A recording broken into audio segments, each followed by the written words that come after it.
ना। तो बच्चों क्वेश्चन नंबर 19 में देखोगे बैलेंस शीट नहीं दी है, सिर्फ एक स्टेटमेंट दिया हुआ है।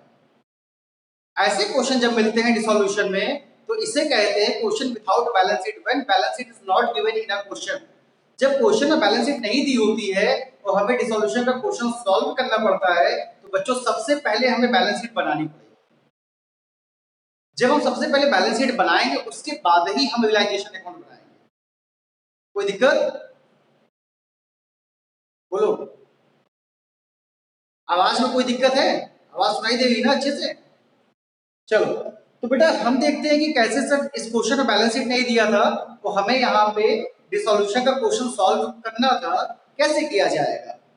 तो बेटा सबसे पहले हमें यहाँ ओपनिंग बैलेंस शीट बनानी पड़ेगी। क्या बनानी पड़ेगी? Opening balance sheet. तो बच्चों ओपनिंग बैलेंस शीट बनाओ।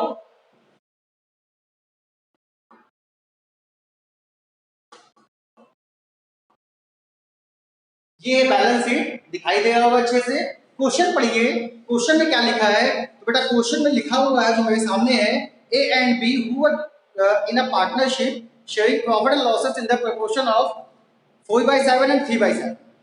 ये लिखा हुआ है। आगे लिखा है decided to dissolve the firm on 31 March 2018। इसके बाद है बच्चों at the time of dissolution is capital 1,25,030 rupees. A की कैपिटल दी हुई है और बी की भी कैपिटल दी है। बेटा कैपिटल कहाँ आती है? कैपिटल यहाँ पे आएगी, ए की और बी की। ए की कैपिटल यहाँ पे आपको दी हुई है 125,030, 125,030। और बी की जो कैपिटल दी हुई है बेटा वो है 2070। समझ में आया? 125,030 और बी की कैपिटल दी हुई है 2070। इसका बेटा आगे पढ़ो तो लिखा है the creditor amounted to 23,150। Creditor कहाँ आता है? लायबिलिटी में ही तो आती है। कितना है? 23,150, 23,150। इसके बाद बच्चों दिया है कैश। कैश कहाँ है भाई? में आता है मतलब यहाँ एसेट साइड में कैश। कैश यहाँ पे कितना दिया हुआ है? 4,520। आफ्टर दैट बच्चों यहाँ पे लिखा है रिमेनिंग एसेट्स रियलाइज्ड। लिखा नहीं है रिमेनिंग एसेट्स रियलाइज्ड। यहाँ पे वर्ड जो रियलाइज्ड है मतलब ये बैलेंस शीट में नहीं आएगा, ये रियलाइजेशन में जाएगा क्योंकि एसेट्स को बेचने के बाद पैसा रियलाइज्ड हुआ है। तो इस वैल्यू को आप यहाँ मत लिख देना, जो एसेट्स रियलाइज्ड हुई है वो रियलाइजेशन में जाएगी। इसके बाद बच्चों लिखा है एंड एक्सपेंसेस भी कहाँ जाता है? रियलाइजेशन में। लिखा है A and B both were solvent to pay the balance sheet as on date of dissolution and the account necessary to close the book of the firm. फिर लिखा है so the final adjustment of cash between partners. अब बच्चों बस balance sheet में इतना ही item आने थे जो आपने ओपनिंग बैलेंस शीट बनाई। अब इसके बाद आप इसको बैलेंस कीजिए क्योंकि आपको पता है बैलेंस शीट में asset is equal to liability होती है। तो बेटा इसको बैलेंस कीजिए, बताइए कितना आएगा? ऐड कीजिए फटाफट से, बताओ यहाँ पे ऐड करने के बाद कितना आएगा?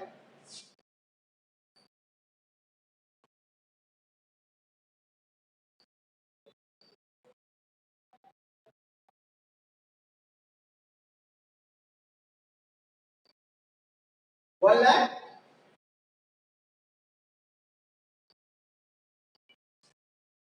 1,50,250 कितना ही आएगा?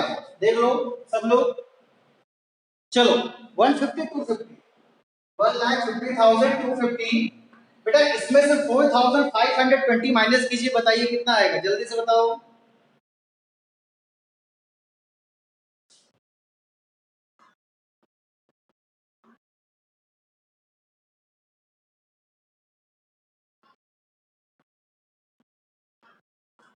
कितना आएगा? इतना ही आएगा, 145,730 आएगा, इतना ही आएगा। बेटा ये जो बैलेंस में आएगा इसको क्या लिखेंगे? सन्ड्री एसेट्स लिखेंगे। क्या लिखेंगे? Sundry assets. क्योंकि यहाँ पे कैश दिया था, एसेट नहीं दी थी, तो जो बैलेंस बचेगा वो क्या हो जाएगा? वो एसेट्स हो जाएगा। अगर मान लीजिए एसेट्स दिया होगा, अगर कभी भी क्वेश्चन में एसेट्स दिए होंगे, जब आप बैलेंस शीट बनाए तो क्वेश्चन में सारे एसेट दिए थे, तब बैलेंसिंग में से क्या लिखेंगे, तो बैलेंसिंग में प्रॉफिट एंड लॉस लिखेंगे। तो ध्यान से इस बात को सुनिएगा, जब एसेट नहीं दिया होगा तो हम क्या लिखेंगे बैलेंसिंग में, एसेट्स। और बेटा जब एसेट्स दिया होगा तो क्या लिखेंगे, प्रॉफिट एंड लॉस। समझ में आया? आगे बढ़े। चलो बेटा बैलेंस शीट तो हमने बना ली, अब क्वेश्चन जैसे आप लगाते हो वैसे लगाओ। बैलेंस शीट के बाद हमें क्या बनाना है, रियलाइजेशन अकाउंट। अब यहां पे देखते हैं,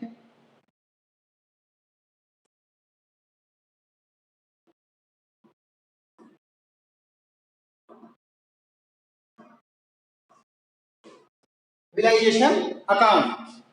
आपको पता है मैंने आपको सिखाया था इधर किन किन आइटम को छोड़ना है, कैपिटल को छोड़ना है, कैश को छोड़ना है। बाकी आइटम्स को हम लिख देंगे। क्रेडिटर कहां लिखेंगे, बाई में। बाई क्रेडिटर कितना था बेटा, 23,150। और बेटा सन्ड्री एसेट्स कहां लिखेंगे, 2 में लिखेंगे। तो सन्ड्री एसेट्स कितना, 1,45,730। बेटा यहां तक कोई दिक्कत हो तो पूछ लो। ये वैल्यू अगर ना दिखाई दे तो मैं बोल रहा हूं, यहाँ पे लिखी हुई है 1,45,730, ये वैल्यू लिखी है, ठीक है, 1,45,730।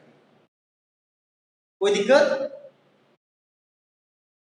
चलो अब बेटा इसमें क्वेश्चन में पढ़िए, क्वेश्चन में क्या लिखा है, देखो एसेट्स कितने रियलाइज हुई, तो जो एसेट्स रियलाइज हुई है वो लिखेंगे by bank, by bank account, bracket में एसेट्स रियलाइज। कितने में रियलाइज हुई है बच्चों, तो देखो लिखा है 1,24,910, 1,24,910। ये एसेट्स आपको बेचने से पैसा मिला है, ये एसेट्स रियलाइज्ड हुई है, इसलिए हमने बाई बैंक लिख दिया। इसके बाद बेटा आप में देखिए क्वेश्चन में एक्सपेंसेस दिया है, एक्सपेंसेस कहां है, डेबिट में, टू बैंक अकाउंट,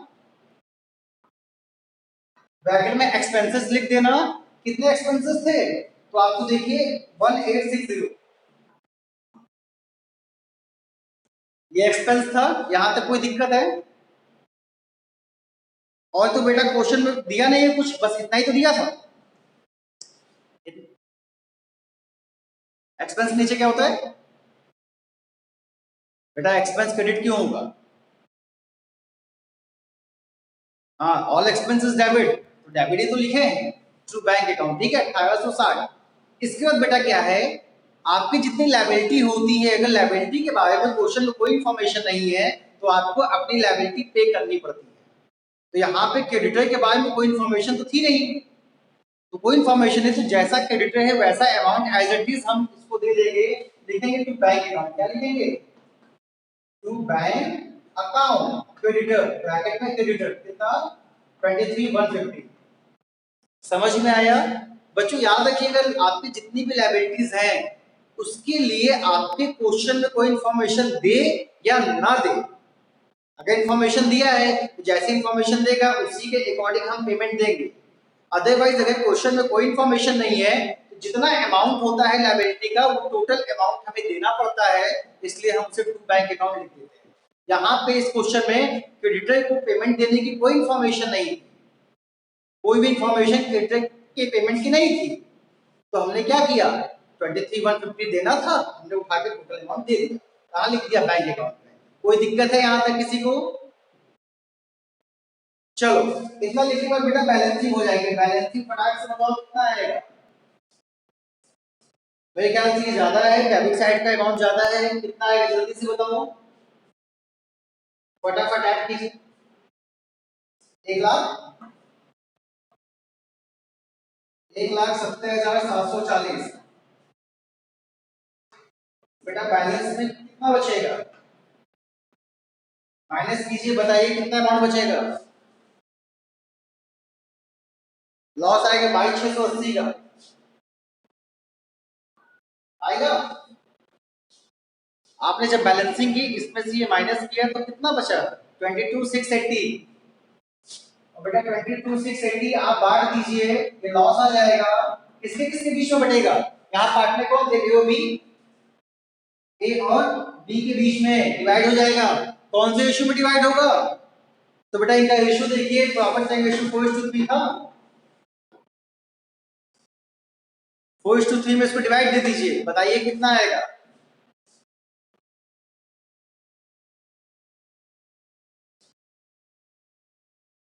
तो 7 3 जा 21, 7 2 जा 14, 7 4 जा 28 एंड 0। इसका मल्टीप्लाई 4 में, इसका मल्टीप्लाई 3 में कितना आएगा? 12,960। और बी का कितना आएगा?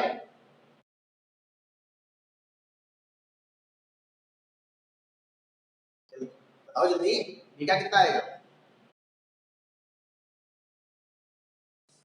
9,000। बच्चों यहां तक में कोई दिक्कत है क्या? सबको समझ में आ गया? बोलो। अब इसके बाद हम क्या बनाते हैं, तो धीमे बात ध्यान से सुनिएगा। अगर बेटा यहां पे किसी पार्टनर का लोन होता, बैलेंस शीट में किसी भी पार्टनर का लोन होता, तो हम लोन अकाउंट बनाते हैं। क्या बनाते हैं? Loan account. अगर किसी पार्टनर का लोन होता है, बट यहाँ पे बैलेंस शीट में तो हमें कहीं लोन दिखाई नहीं दिया। जब लोन नहीं दिखाई दिया तो अब हम यहाँ पे क्या बनाएंगे? पार्टनर्स कैपिटल अकाउंट बनाएंगे। क्या बनाएंगे? Partners capital account. ध्यान से देखिएगा, एक बार रुक जाइए।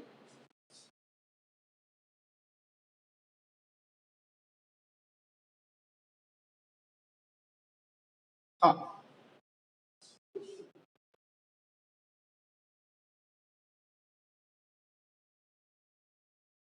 दो पार्टनर थे,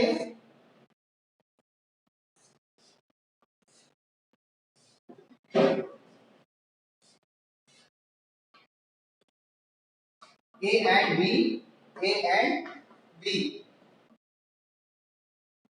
पार्टनर्स कैपिटल अकाउंट। क्या लिखेंगे? Partners capital. ठीक है। अब बच्चों हमें यहाँ पे पार्टनर्स कैपिटल अकाउंट बनाना है। आइए देखते हैं पार्टनर्स कैपिटल अकाउंट कैसे बनेगा। एकदम आसान सा होता है। सबसे पहले बच्चों क्या लिखते हैं? By balance BD. क्या लिखते हैं? By balance BD. ये कहां से आता है? बैलेंस शीट से आता है। ए एंड बी है, 1,25,030। बी का कितना था? 2,070।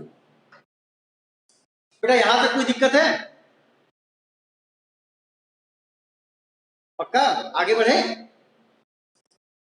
अब बेटा इसके बाद हम क्या देखते हैं, यहाँ पे कोई डबल टिक वाला आइटम तो नहीं है कि जो हमें इसमें देना है। देखो यहाँ पे कोई भी डबल टिक वाला आइटम नहीं है जो कि हमें इसमें बांटना है। जस्ट आएगा profit and loss, general reserve, goodwill. यहाँ पे ऐसा कोई भी आइटम नहीं है।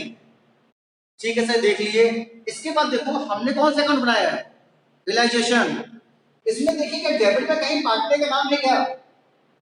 तो सर यहाँ पे भी नहीं, यहाँ पे भी नहीं, यहाँ पे भी नहीं, कहीं पार्टनर का नाम नहीं है। यहाँ पे देखो क्या कहीं पार्टनर का नाम है क्या? सर 1 2 3, ये लास्ट वाले में लिखा है ए एंड बी, बाकी नाम कहीं नहीं है। ये लिखा है, ये इधर डेबिट में आ जाएगा। लिखेंगे to realisation, to realisation account.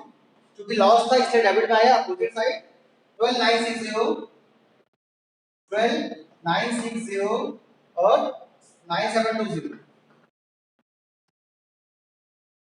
आ गया। बेटा इसके अलावा क्या कोई चीज थी? तो नहीं।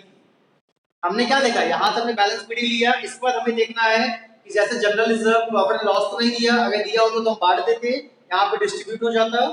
वो भी नहीं दिया था। फिर हमने कहा देखा रियलाइजेशन अकाउंट में कि पार्टनर का नाम कहाँ है। डेबिट में अगर कहीं पार्टनर का नाम दिया होता तो यहाँ बाई में लिखते, क्रेडिट में नाम दिया है तो टू में लिखते। यहाँ तक समझ में आया? ये बेटा आपका पार्टनर्स कैपिटल अकाउंट बन गया। इसकी बैलेंसिंग कीजिए, बताइए कितनी है। तो एक की बैलेंस बचेगी डेबिट में, एक की बचेगी क्रेडिट साइड में। एक का देखो तो ये ज्यादा है 1,25,030, 1,25,030 माइनस कीजिए, बताइए कितना आएगा? 1,25,030 में से माइनस कीजिए 12,960, बताइए कितना आएगा?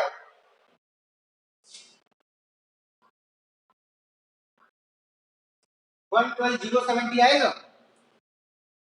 1,12,070। कोई दिक्कत? बोलो। चलो, इसके बाद बच्चों जब हमने बी वाले को बैलेंस किया तो बी की बैलेंस शीट 22 बचेगी। 9,720 था, 9,720 माइनस कीजिए 2,070, कितना बचेगा? जल्दी बताओ कितना बचेगा?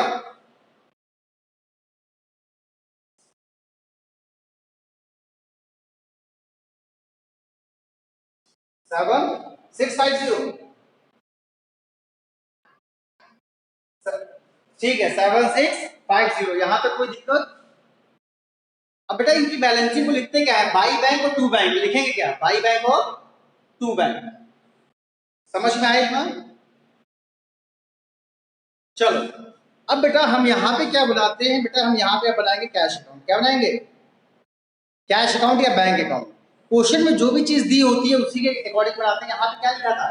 कैश अकाउंट लिखा था। अब हम इसके बाद जो कैश अकाउंट बनाएंगे वो आपका टैली हो जाना चाहिए। अगर बेटा आपका कैश अकाउंट टैली हो जाता है तो मतलब आपका क्वेश्चन एकदम सही है। आपने जितने भी क्वेश्चन किए हैं, आपने जो भी सॉल्यूशन किया है एकदम सही है। कैश अकाउंट अगर टैली हो गया तो आइए देखते हैं कैश अकाउंट क्या टैली होता है। तो चलिए ये इसको मैं हटा देता हूँ, यहीं पे मैं कैश अकाउंट बनाऊंगा। ये अमाउंट ध्यान रखिएगा 4,520।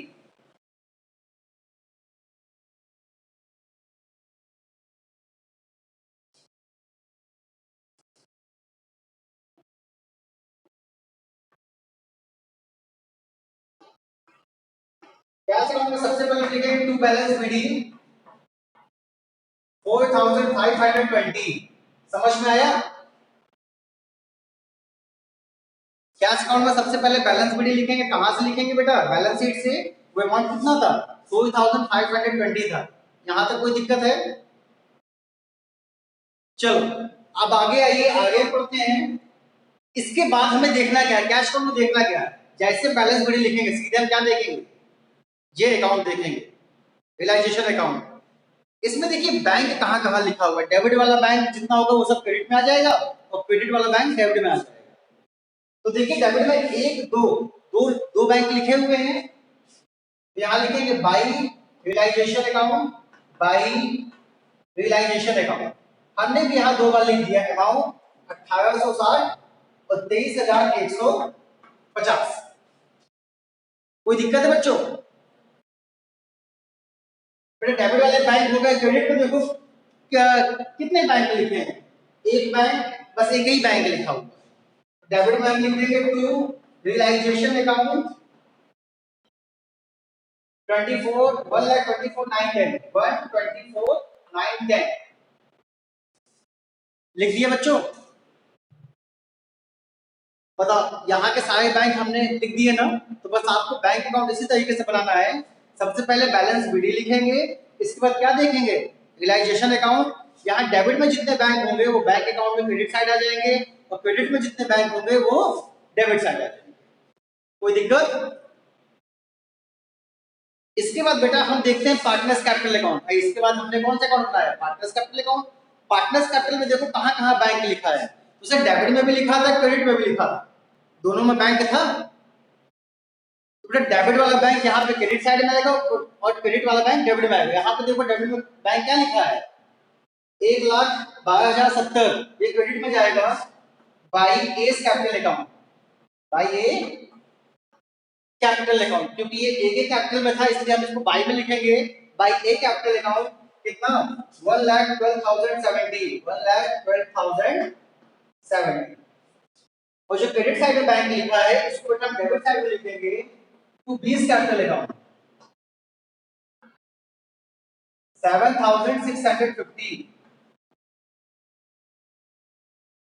तो बच्चों ये बताओ, जितने भी बैंक थे, चाहे वो यहाँ के बैंक हो, चाहे वो यहाँ का बैंक हो, या फिर रियलाइजेशन का या फिर पार्टनर्स कैपिटल का, सभी बैंक हमने यहाँ बैंक अकाउंट में लिख दिया। कैश अकाउंट में कोई कुछ बचा तो नहीं है? तो आप देखोगे नहीं बचा। हमने बैलेंस शीट भी लिख दिया, यहाँ के भी जितने बैंक लिखे थे वो सब लिख दिया। तो बच्चों यहाँ का भी जितना बैंक अकाउंट था वो सब हमने लिख दिया। ठीक है, लिखने के बाद अब बेटा आप जब इसको बैलेंस करोगे तो ये इक्वल आना चाहिए।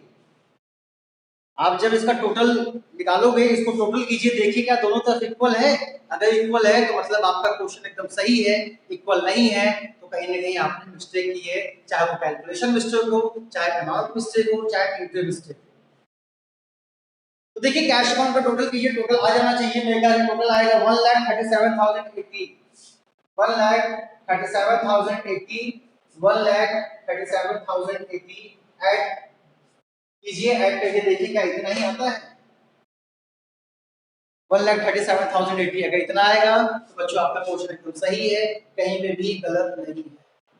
आ गया? चलो आ गया तो मतलब एकदम परफेक्ट क्वेश्चन हमने सॉल्व किया। एक एक चीज सीधे सीधे लिखते चले गए और हमने सब अकाउंट बना लिए। यहाँ पे बच्चों से कितने ही अकाउंट बनते हैं? रियलाइजेशन, पार्टनर्स कैपिटल और कैश। कोई दिक्कत इधर का नहीं आया? इधर का क्रेडिट का डेबिट, डेबिट का नहीं आया। कितना आया? 1,32,000, 1,32,560। तो देखो यहाँ पे क्या कुछ छूटा तो नहीं है?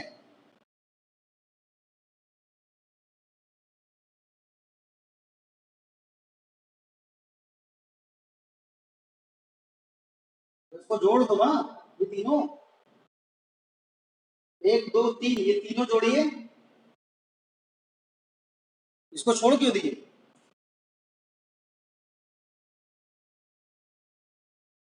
आ गया? वही है, तो सही लिखोगे तो आएगा, जोड़ोगे सही तो आएगा। अगर आपने जोड़ा नहीं है तो कहीं ना कहीं आपकी कैलकुलेशन मिस्टेक है या फिर अमाउंट मिस्टेक है। अब कोई दिक्कत? तो बेटा ये क्वेश्चन नंबर 19 था। इस तरीके से क्वेश्चन नंबर 25 तक आपको लगाने हैं जिसमें बैलेंस शीट नहीं दी होती है। ऐसे क्वेश्चंस में हम पहले बैलेंस शीट बनाते हैं, तब क्वेश्चंस को लगाते हैं। याद रखिएगा डिसोल्यूशन में दो ही तरीके के क्वेश्चन बनते हैं, या तो बैलेंस शीट दे देगा या तो बैलेंस शीट नहीं देगा। ये दोनों टाइप के क्वेश्चन मैंने बता दिए, वो आपके अकाउंट भी बता दिया कैसे हम बनाते हैं। ये रियलाइजेशन अकाउंट कैसे बनाते हैं, पार्टनर्स कैपिटल कैसे बनाते हैं, कैश। अब बच्चों दिमाग में एक चीज होगी, सर ये 3 अकाउंट तो आपने बता दिया, एक आपने कहा था सर लोन अकाउंट दिया होता है, तो जो पार्टनर का लोन होता है उसके लिए लोन अकाउंट अलग से बनाना पड़ता है, उसको कैसे बनाएंगे? तो आइए मैं एक एग्जांपल से उसे भी समझा देता हूं कैसे बनाएंगे। ध्यान से सीखिएगा, कहीं गलती नहीं होनी चाहिए।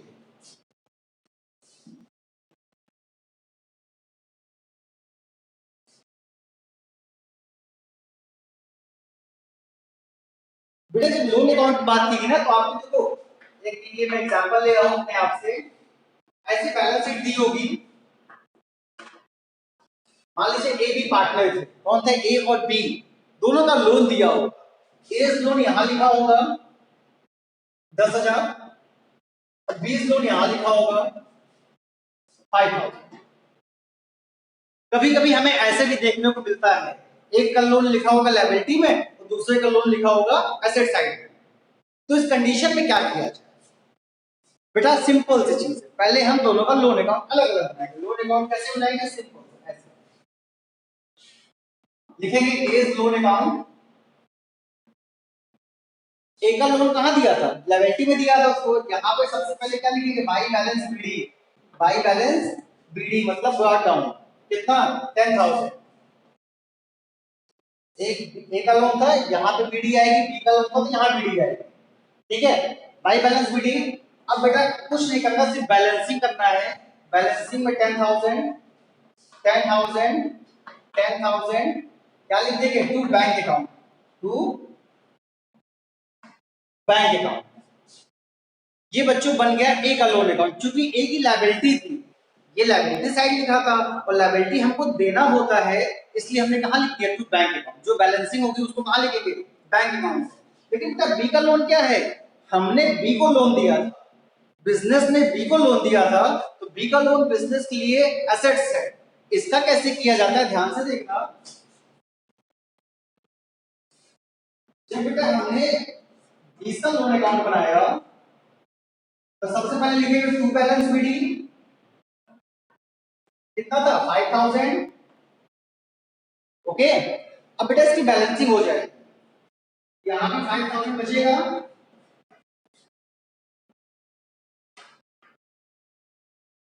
ये जो 5000 बचेगा इसको हम बैंक अकाउंट में नहीं लिखेंगे, इसको बैंक अकाउंट में नहीं लिखेंगे, इसको क्या लिखेंगे, इसको लिखेंगे बाई बीस कैपिटल अकाउंट, बाई बीस कैपिटल अकाउंट। बस इतना सा डिफरेंस होता है जब लोन एसेट्स में लिखा होता है, जब लोन लायबिलिटी में लिखा होता है, ये दोनों का अकाउंट मैंने आपको बता दिया। जब लोन एसेट्स का होगा तो जो बैलेंसिंग वाला अमाउंट होगा वो उसके कैपिटल अकाउंट में ट्रांसफर हो जाएगा।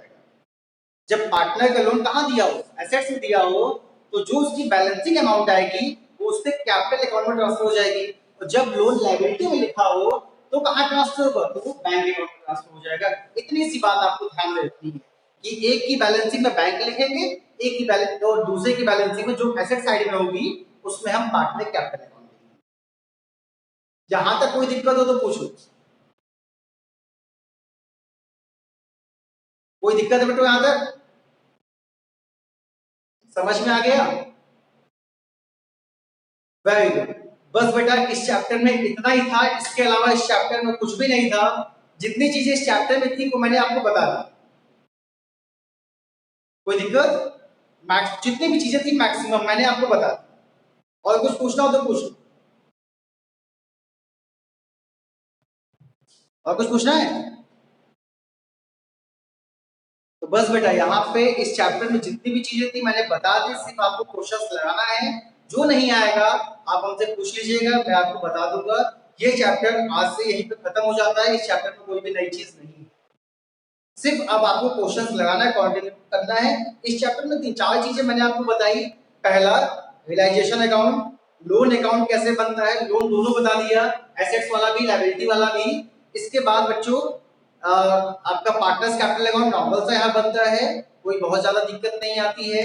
और चौथी चीज क्या है, बैंक अकाउंट, जो कि आपके balance sheet, realisation, loan account, partners capital से बनता है बैंक अकाउंट, और at last bank account tally हो जाता है। अगर आपकी कैलकुलेशन अच्छी है, आपने कहीं मिस्टेक नहीं की है बेटा, इसका क्वेश्चन, इसका जो भी क्वेश्चन होगा अगर आप सॉल्यूशन लगाएंगे उसके आंसर्स कभी गलत नहीं होंगे, अगर बच्चों आपकी कैलकुलेशन सही है तो। और कैलकुलेशन नहीं सही है, 2 में 5 जोड़ोगे तो आएगा 8, और 7 में 3 जोड़ोगे तो आएगा 15। तो अगर बेटा इस तरीके की कैलकुलेशन है तो कोई भी आंसर कभी सही नहीं आएगा, ठीक है। तो फर्स्ट थिंग अकाउंटेंसी में कैलकुलेशन को ध्यान रखना, कैलकुलेशन सही है कभी भी आंसर गलत नहीं आएगा। अगर मान लीजिए आपने कोई क्वेश्चन लगाया है तो एक बार ध्यान से देख लीजिएगा कि आपकी कैलकुलेशन सही है या नहीं है। अगर आंसर नहीं आया तो उसके बाद आप मुझे भेज दीजिएगा, आंसर नहीं आता तो मैं आपको बता दूंगा कि आपकी मिस्टेक है। Any problem to anyone? कुछ और पूछना है किसी को तो अब आप पूछ सकते हो। फिलहाल आज की क्लास का ये जो टॉपिक था बस यही खत्म होता है, इसके साथ ही आज का चैप्टर भी खत्म हो जाता है, dissolution of partnership. Next term से हम लोग नया चैप्टर पढ़ेंगे अकाउंटेंसी में, जो कि होगा शेयर्स। तो नेक्स्ट टर्म से हम शेयर्स। तो थैंक यू फॉर टुडे। किसी को कुछ पूछना है तो पूछ लीजिए।